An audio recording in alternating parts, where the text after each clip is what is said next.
If Tomb Raider 1 ever got remade again, we obviously have Crystal Dynamics' Tomb Raider Anniversary and Core Design's cancelled Tomb Raider 10th Anniversary Edition to pull from, so it poses the question, what would the definitive Tomb Raider 1 look like? I'm going to look at it on a level design basis, chopping and changing the best parts of each version level by level, along with some of my own ideas, because while I think Crystal's Anniversary cut and shrunk more than it added overall, there were a lot of legitimate improvements. So assuming the music and story would be identical to Tomb Raider 1, here's how I would Frankenstein the original, Crystal's Anniversary and Core's Anniversary edition into a hypothetical definitive remake.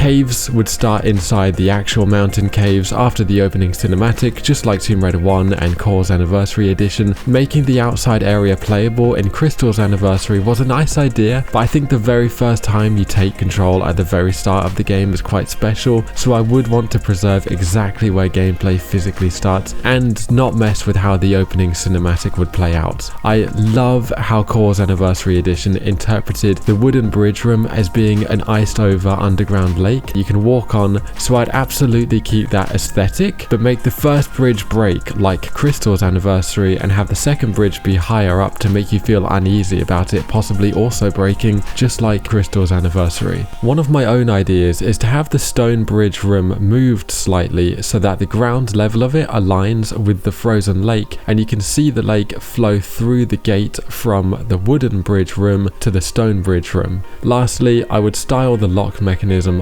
after Crystal's Anniversary instead of it just being a generic lever. City of Vilcabamba would be by and large the same as Tomb Raider 1, visually styled after Core's Anniversary Edition. The only thing I would take from Crystal's Anniversary would be the big lock mechanism. Again, this is more interesting and probably believable than two generic levers. Lost Valley would be laid out the same as Tomb Raider 1, visually styled after Core's Anniversary Edition. The T-Rex entrance would definitely not be a cutscene or QTE. Even Core were going to make it a cutscene, which is just ridiculous. It's critical that you're given no safety net to absorb the surprise and that you're kept in the action, needing to adapt and react immediately. I would not make it a forced boss fight where Lara randomly teleports to the other side of the valley upon encountering it either. Also, I'm going to divide the room on this, but Lost Valley would be presented as being outside as per the definition of the word valley, the extra abundance of foliage compared to any other level, the fact that Core's Anniversary Edition, as obviously made by Core Design, shows the intention was for it to be outside, and the original game showing a clear ridgeline which does not fade into the distance fog but has visible uneven peaks like the tip of valley slopes would. I would have the sky be evening or overcast to approximate the original accidental nighttime look it ended up with. I think Crystal's Anniversary made a mistake making it lush, bright, sunny and daytime. Moving on, I like the concept of climbing on these giant moving cogs in Crystal's Anniversary, but it would look out of place in the original cog mechanism position, so I would leave that out, but I would incorporate the big waterfall sluice gate as it's much more striking and dramatic. As for Tomb of Qualopec, let me jump ahead and give some disrespect for Tomb of Tihocan. Hear me out, okay? The first half feels like a series of test rooms thrown together until you go to the underground reservoir to pad out one last grease level, which I feel makes it outstay its welcome, so I do understand why Crystal's Anniversary cut a lot of this. Because I think Tomb of Qualopec is lacking in substance, I'd repurpose some of those rooms for Tomb of Qualopec because it needs padding, and Tomb of Tihocan needs less padding. Tihocan Room 1 would be placed at the start of Tomb of Qualopec just to give it more content. The block push room would be replaced with Tihocan Room 4 because I can't imagine anyone's going to miss this extremely naff and unmemorable challenge. And the false lever room with the breaking floor would be styled after Crystal's Anniversary version, but the wolf pit beneath would resemble Core's Anniversary Edition's torture chamber that was placed there. Artistically, the whole level would retain Tomb Raider 1's ham and cheese color scheme, except for that torture pit. I do like what Crystal's Anniversary did with the central hub, but I can't think of a decent enough way of merging or incorporating its fallen away floor and movable pillars idea, so if I'm ever borderline with this thought experiment, I'll just prioritize Tomb Raider 1's way of doing things. The opening room of St. Francis's Folly is night and day better in Crystal's Anniversary. The pillars look like actual Greek pillars. I like the pressure plate being central and circular, and I like that the new puzzle leads you to a rollable sphere instead of a generic stone block copied from Peru that's already sitting next to the pressure plate. The drainage room would be kept from Tomb Raider 1, and the main tower would be styled after Tomb Raider 1 as well. Even though Crystal's Anniversary was visually similar, you spent more time clinging to walls and ledges than actually platforming. Neptune would be renamed to Poseidon and Thor renamed to Zeus. I say Zeus instead of Hephaestus because the challenge room represents Zeus and Hephaestus, and since Zeus was the father, I guess the name should go to him. The 4 challenge rooms would be styled after Crystal's Anniversary because, let's be real, they were bigger and better, but without those stupid timed gates things. Regarding Poseidon, Crystal's version looks suspiciously similar to the main tower design Core's Anniversary Edition was going for, with its tiered circular structure, so I'd keep the puzzle the same in Poseidon, but I'd make it look like the Core's Anniversary Edition main tower because that looked incredible, and this is a unique way that we'd get to have the best of all 3 worlds: the Tomb Raider 1 structure, Crystal's Anniversary puzzle, and the Core's Anniversary Edition design with its trickling water, smoggy green atmosphere, and tilted, ruined, disc-shaped platforms. For Colosseum, I'd keep the layout and gameplay exactly the same as Tomb Raider 1, but I'd just rename the level to Amphitheater, because while there are other arenas and amphitheaters all over the world, the word Colosseum is specific to the famous Flavian Amphitheater in Rome, so it's not a general term, but it would still be technically accurate to just call it an amphitheater. When it comes to Palace Midas, the main selling point of this level for me is the overlapping non-linear level design, which foreshadows future areas and reinforces that sense of discovery and progress when you reach them and look back on where you were earlier from a new perspective, paired with some of the game's best music. That's what makes this one of the best levels in the franchise and makes Crystal's Anniversary's redesign one of the worst, most unfaithful missteps, as it guts all of that. Crystal's Anniversary dumbed it down to a singular central room with 3 challenge rooms branching off. Granted, the fire, spikes, and pillar hall are much more grandiose, so the obvious solution would be to keep the overall layout from Tomb Raider 1, but just steal the new fire, spikes, and destroyed pillar hall. I feel like that would be the most logical thing to do that we could all get behind. Tell me if you actually wouldn't want that though.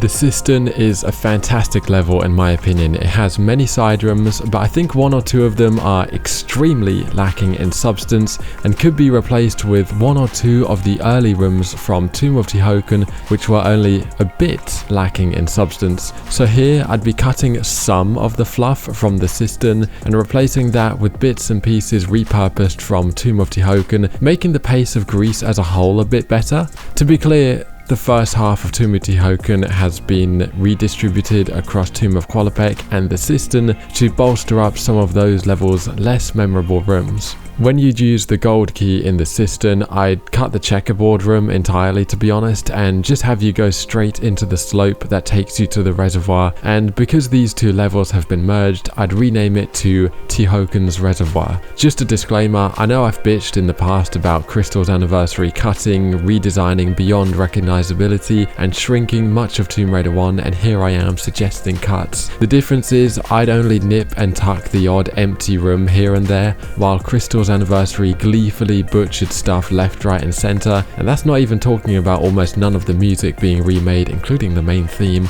or the awful story changes, so I just wanted to preempt any suspicions of hypocrisy. As for City of Carmoon, I noticed it was reinterpreted as and renamed to Temple of Carmoon in Crystal's Anniversary, but I think this really is meant to be a lost city set outdoors, like the Egyptian city of Tanis, probably inspired by Raiders of the Lost Ark.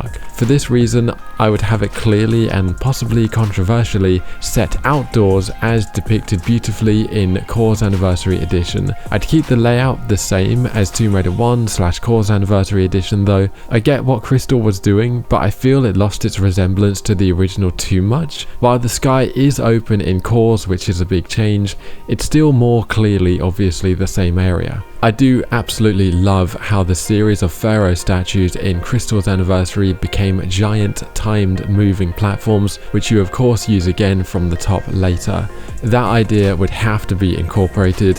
One of my own ideas is to slightly reinterpret the pool near the Bastet cat statue to being a lake that's just caved in on both ends, as this would make it feel like part of a once larger city. I also prefer how in Crystal's Anniversary the platforms retract into the walls in this room. Lastly, I prefer how the first obelisk of Carmoon room is reimagined and brought forward to close the end of the City of Carmoon level in Crystal's Anniversary. While it's just a simple icon matching puzzle, it is an improvement. Hopefully this will all make sense in editing. Obelisk of Carmoon would follow the same level structure of Tomb Raider 1's, obviously minus the 4 block room, but with Core's Anniversary Edition's colours and lighting. Crystal's Anniversary did add a lot more traps, but that's because the way their engine streams levels meant they had to add loads of long corridors between rooms, so they occupied them with traps. Tomb Raider 1 did not need these corridors, but I'd be fine either way. Crystal's Anniversary made it so that when you return to the start of City of Carmoon, it's through a concealed room beneath one of those giant pharaoh statues as it retracts further back into the wall.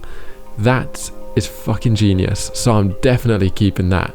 Sanctuary of the Scion is pretty great in all versions, except I would definitely leave out this unbelievably tedious puzzle Crystal's Anniversary introduced. I know the trick is to turn 2 diagonally opposite cylinders twice, but if you don't know that, then it's just an exceedingly boring time waster. I'd have the layout resemble Tomb Raider 1, but combine Tomb Raider 1's 2 Ankh rooms together because they were kind of crap on their own, so merging them would bolster them both up a bit, and I'd bring in one of the new puzzle rooms Crystal's Anniversary introduced that it made you do twice. That's the best of both worlds. Nothing technically cut, and we managed to bring in Crystal's Anniversary's new content without making you do it a second time. I love how this small, unassuming chute drops you into this grandiose, majestic subterranean lake with these giant statues submerged along with the beautiful music cue.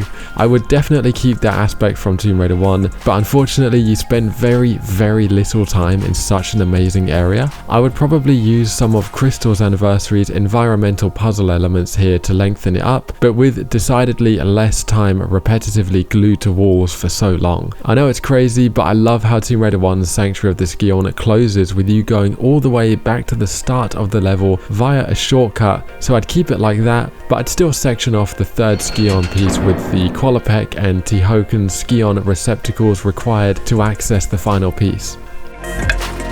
I'm not a big fan of Natla's mines with how much backtracking, back and forth lever pulling there is with long empty corridors, so I would dial some of that back and mostly retain the layout of Tomb Raider 1, but I like how Crystal's Anniversary made the crane and suspended cargo crate an actual puzzle with differently operated controls, so I'd incorporate that here as well. Again, best of both worlds I'd say. When Core's Anniversary Edition was cancelled, Core did some work to repurpose it into an Indiana Jones game. So for Natla's Mines, they converted it into some sort of World War II Third Reich base level, since that's the time period Indiana Jones takes place in. I actually quite like the idea that Natla could have found this old base and reappropriated it into an excavation site for her own reasons, so the flags and symbols would just be some visual lore just to give it some history and depth. That's not to say Natla was with them, she just couldn't be asked to redecorate as all. The gold, or what always looked like suede to me, hut or whatever this is with blocks, I would straight up cut, and I don't even feel guilty about saying that. It was just awful and boring. Atlantis looked amazing in some parts of Core's Anniversary Edition because it dialed up the gothic, hellish, fleshy aesthetic, but in some places it visually strayed a bit too far. In Crystal's Anniversary it looked generic because it dialed all the gory, pulsating flesh down, so I'd keep the layout of Atlantis the same as Tomb Raider 1 with its side rooms and everything, but take some inspiration from Core's Anniversary Edition's aesthetic, particularly the main shaft with its meat pillar and chains. The doppelganger puzzle was handled much better in Crystal's Anniversary, so I'd get that in there as well, and the pool room with 3 levers in Crystal's Anniversary's final conflict level and its preceding room you loop back to worked better than Tomb Raider 1's Atlantis level version, so I'd incorporate that as well, but I'd still throw in some false levers that only serve to awaken the Atlanteans, just like Tomb Raider 1's version of this room does. Lastly, the Great Pyramid was by and large done better in Tomb Raider 1 with more action, explosions, earth-shaking effects and trap gauntlets, particularly the final arena, which was far bigger and more interesting than what Crystal's Anniversary was doing. I would just cut those two entirely pointless sets of block pushing that's there just to kill the pace, and that would be that. So that would be my idealized take on a potential hypothetical Tomb Raider 1 remake. I do want to hear from you though. Do you think those are logical things to steal from Core and Crystal's Anniversary to make it the best of all three worlds? Or are there different ways that you would have mixed and matched them? Or would you keep it extremely faithful to a fault to Tomb Raider 1? Let me know. Well, one of my friends is going to let me know right now. This is my friend David. Hello, thank you so much for coming. Hello, thank you for having me. Always a pleasure. And so, you've just watched the video, and I guess I just wanted to ask, what did you agree with? And you're allowed to say nothing, if anything. Absolutely nothing. Really? Disagreed with everything. No, I'm joking. One thing that I was surprised at is how open you were to taking bits from Tomb Raider Anniversary. I thought you would be much more core and core alone. Yeah, let's start at the very beginning then. I agree with you that cave starting indoors is a much more sort of iconic and just interesting start to the game. I think what they were trying to do with Anniversary was, I feel like in a lot of places they tried to expand, so they could say, look, we're adding lots of new things, whilst cutting massive chunks of the game from elsewhere. But a lot of the time I don't really feel like I added anything, and that is definitely one of those areas. The underground sort of frozen lake and the bridges area from Anniversary Edition is a really cool aesthetic. I like frozen lakes, and the sort of blue hue that it added was really interesting. And the accidental nighttime skybox is in Lost Valley a much nicer aesthetic than during the day. I feel like Anniversary came out at a very awkward time for video games when we were transitioning away from the sort of PS2 era into the PS3 era, which was itself, I think, still quite an awkward time because the tech had moved on from the sort of more simple style of PS1, PS2 type of 3D action adventure platformer games, but hadn't really hit a stride with pushing the technology of the PS3 as far as it could. So I think the boss fight that we get in Anniversary is not the most interesting or fun of boss fights to play, but I do think it's maybe the best we could have got at the time. I don't think it being a normal enemy would have worked with the sort of style of gaming that was at the time. I don't think the T-Rex being a big bullet sponge. Yeah, I get that. I don't think that would have worked. So I think they needed to do something with it, whether it was a boss fight as it was presented, or they'd made it worse and turned it into just like a QTE, where you just have to push a couple of buttons and Lara takes it down. I think what we got was the best version of that at the time, and I feel similarly about the Centaurs actually. That's one thing from Anniversary that I would include in a definitive version of this game, is the Centaur fight in Tomb of Teoken. One other thing I agreed with is that effectively cutting the entirety of the Tomb of Teoken. That's what I would do. I think that level is just a bit of a waste. Moving parts about though to where it could help other levels. I'm not sure I would take bits of it and put it in Tomb of Qualopec. I think Tomb of Qualopec is fine as is. I don't like the ham and cheese, I have to say. But the level design I think is fine. I understand why you would say that it is lacking in some respects, but it's like one of the early levels, so it still needs to be not too difficult, not too complex, and I think it does strike that balance well. What I would do is I would do what they did in Anniversary and just have Tomb of Token and Cistern as one level. I would cut the end of Cistern, and cut quite a few bits of Tomb of Token. I don't know if I would go straight from the end of Cistern right to the big slope. The Sluicegate and Lost Valley, Crystal Sluicegate, I like. I would definitely keep that. The Francis Folly first room being much better in Crystal's game, agree.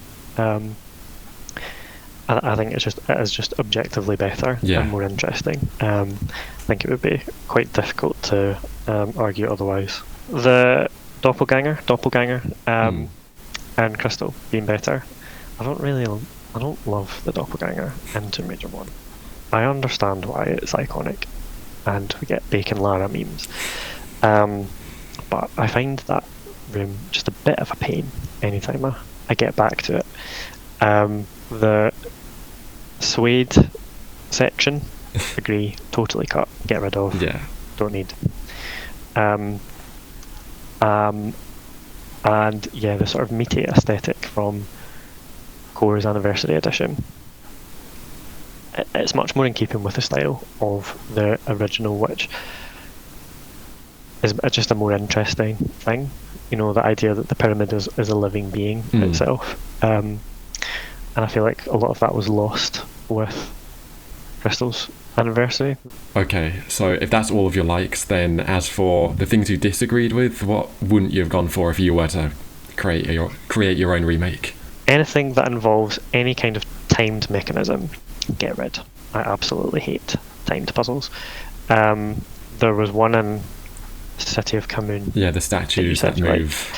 Like, no, get rid. Not for me. I absolutely hate them. There's never been a timed puzzle that I have thought, yeah, that was good, and I felt satisfied after. Fair enough. Just find it immensely frustrating. Alright, but the grandeur of the way it looked was cool. Yeah. I mean, the grandeur of the way it looked was cool. This might be controversial, but there are some sections of Palace Midas in the original Tomb Raider that I think are actually quite bad. And one of them is your favourite part of the game, which is the aqueduct. Or one of your favourite parts, at least. Yeah. The reason I don't like that is because I think it quite badly disrupts the flow of the level, because all of the other rooms, it's a simple puzzle. You pull the levers, you go into the room, you get your lead brick and leave. This one, one thing that I quite like in video games, and I try and, whenever I'm playing particularly Tomb Raider, I try and rationalise in my head, what was this thing? What was this room? What was its purpose? And the room with the column in Palace Midas is one that I just really can't come up with a logical explanation for what it is, because you have to go underneath the pillar, move the block so that the pillar collapses, and then you go back up and you use the rubble and debris to climb up and then get through a gap and then end up on top of the aqueduct, and then traverse across roofs and upper ledges throughout the level to finally find the lead block, which, if memory is on the roof of the some random building. This is on the roof, it's just somewhere random. Those rooms being part of the level are not necessarily a problem. They could have been maybe added somewhere else. Like maybe the aqueduct, you had to go through that part of the level to get to the actual statue of Midas. That would have made sense. Also, the statue of Midas being in some kind of roof cavern behind a garden also is a bit illogical. If it was to be anywhere, I would have put it behind the door that the random lead brick is found on top of. Do you know what I mean? I think it was tech limitations as to why they couldn't have... I'm sure it was. I'm sure it was. But if it was to be, definitively remade, I I wouldn't stick to tech limitations. Of course. Or design choices that were made because of tech limitations if I didn't have to. So I would move the statue behind that door because that feels like a more sensible place for it to be. Because it's a grand entrance, and I'd put that there. But yeah, the aqueduct on its own is not bad, I don't think, but how it was utilised, not my favourite. Yeah, so in a remake you would just maybe move it, or would you kind of cut it like Anniversary did? Surely you see potential. I wouldn't cut it. I wouldn't cut the aqueduct. I would maybe cut some of the rooms to and from, but the aqueduct itself I would hold on to. Because visually it's interesting, and it's a good way to sort of show off ancient Greek architecture. The fire room I would probably get rid of for similar reasons that I don't think that I can make sense of why a room like that exists and still works after 2,000 years. And I appreciate that particular criticism could be applied to every single Tomb Raider and multiple levels in each game. And I would agree with that critique in every game. But yeah, I didn't like it.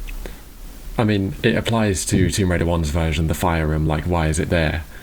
So, why does Tomb Raider 1 get away with it? Tomb Raider 1 could be repurposed. Maybe we could keep the idea of the sort of platforms that you have to use to traverse to the other side of the room that still catch fire, but the fire could be the result of, like, oil. Maybe there could be a little jar of oil that breaks and then it's somehow ignited somehow. Yeah, that's a cute idea. Yeah, I guess there's anything else that you could do with it. So it's open to changing as long as it's fire and platform themed. Sanctuary of the Scion, the side rooms, the one that they made us do twice in Crystal's Anniversary. I'd get rid of both of them, actually. I know you said keep one. I would get rid of both. It's a physics puzzle, I guess, and physics puzzles are interesting, or more interesting than just moving a block onto like a different coloured square that opens the door. I get that. I just don't like them. You just don't like them. I mean, that's valid. That's fine. And this also might be another controversial thing, but several levels of the original Tomb Raider feel a bit to me like tech demos almost, in that a lot of it feels like it's been done just to show that they could do it, not necessarily because it made sense. Beneath the Sphinx with the two ginormous statues is a prime example of that. I mean, I think we know from speaking to developers that the Sphinx itself was an experiment that worked, so they kept it. But I think that fits, I think that does fit, so I can forgive that. The room with the two giant statues underneath, filled with water, I would get rid of that. I would get rid of it. That is a bold decision. Are you sure there's no way that you could reimagine or repurpose or explain how it came about? Cutting it is like, nah, I disagree. Maybe it's just hard for me to sort of divorce the reality of what you have to do in that big room from like the idea of the room existing with a different purpose, if that makes sense. I'm sure if I thought about it, I could come up with a sort of rational justification for keeping the statues that make sense to me and that I'm happy with. But as presented, I would cut that. I realise that might be controversial. Yeah, that's super controversial. Oh my god, you're going to get so much hate. It's still like one of the worst bits of that whole game, where you just have to run in circles for what feels like an hour to get back to the very beginning. If I didn't cut it, I would move it so that it wasn't so far below and that you didn't have to run back to the top. Yeah, that's a change I think a lot of people might prefer, because it is kind of weird that you go very close to the start of the first Egypt room to physically pick up the Scion piece. So yeah, I can get that. The sort of return to the start, which happens quite a lot in the Egypt levels, is cool. But then it does just make me think, why did I do all of that when I could just have gone through that other game? if Lara was a little bit more prepared and had some like minor explosive on hand, she could have blasted through, or even kicked it down because it's thousands of years old. Final thing I would say then I disagreed with was adding the Nazi flags to Natla's mines. I think that the idea of giving it a purpose, I like that. I mean, maybe instead of having the place still adorned with like pristine swastikas, they can be scattered about and weathered, and still signs that that's what the place's purpose was. So that was the last thing you disagreed with? I think so. Did you have any of your own original ideas from your years of playing Tomb Raider 1 that you would change that neither Anniversary, Core or Crystal did? Whenever I play these games, I always try and imagine like what was the purpose of this room. If I were to remake it entirely myself, that's what I would have in mind as I was designing the levels. I would try and not have big flashing lights to say, oh, this used to be a library, or this used to be, in City of Alcabama, there's signs that, things that almost the little things where you can see the skins being tanned and things like that. Yeah. You can see signs of life there, which I like. And it's not in your face. It's there, just enough that you can sort of infer what it was. So, yeah, I would try and do that. I actually wouldn't change very much from the original game, and I don't want to sound like a purist in saying that. Just because I think it's fun.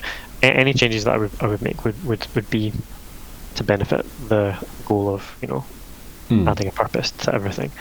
So yeah, I don't know if that answers your question. Yeah, it does. You would just add some visual lore and embellishments to just immediately explain, oh, that's what this is supposed to be. Yeah, I think Core's Anniversary Edition did a lot of that. So, and the remasters did. So yeah, I think that makes a lot of sense. But yeah, I think you're more of a purist than me, for lack of a better word. No, I don't think I am. Well, anyway, it was fun looking at this. I do appreciate you coming on just to watch it and comment. So it's fun watching. I'm honoured I got the first look. Yeah, but of course. So yeah, I appreciate it.